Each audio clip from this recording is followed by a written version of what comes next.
কি এর তুমি বিদেশে পরিশ্রম করো? বিদেশ কি তুমি একাই করো? আর মানুষে বিদেশ করে না?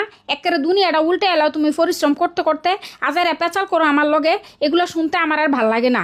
আমার কাম আছে, ফোন রাখো।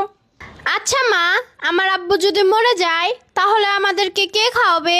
আমার নানুর বাড়ির মানুষরা কি আমাদেরকে রাখবে, খাওয়াবে? সারা জীবন কি আমাদের খরচ বহন করবে? কি সব আজে বাজে কথা বলো? তোমার আব্বু মরবো কি লেগা? আল্লাহ না করুক, তোমার আব্বু যদি কখনো মইরা যায়, আমাগো মাথার উপরে ছায়া বলতে আর কিছুই থাকবো না। কিসে তোমার নানুর বাড়ি সবাই দেখবো? দেখো না, তোমার বাপ বাচ্চা থাকতেই তো তোমার নানুর বাড়িতে যদি 5 দিনের জায়গায় 10 দিন থাকছি, সবাই মুখ কালা করে রাখে। আর মইরা গেলে সারা জীবন রাখবো? কে কইছে তোমারে? আচ্ছা মা, তুমি তো সবই বুঝো, তাহলে আমার আব্বুর সাথে কেন ঝগড়া করো? আমার আব্বুকে কেন এত কষ্ট দিয়ে কথা বলো? আমার আব্বু প্রবাসীতে অনেক কষ্ট করে, তুমি তো জানো। তারপরও তুমি এইভাবে আঘাত দিয়ে কথা বলো। আমার আব্বু যদি তোমার কথায় কষ্ট পায়, স্ট্রোক করে মরে যায়, তখন তো ঠিকই কানবা, কিন্তু তখন কানলেও আর লাভ হবো না। থাকতে মূল্য দাও মা।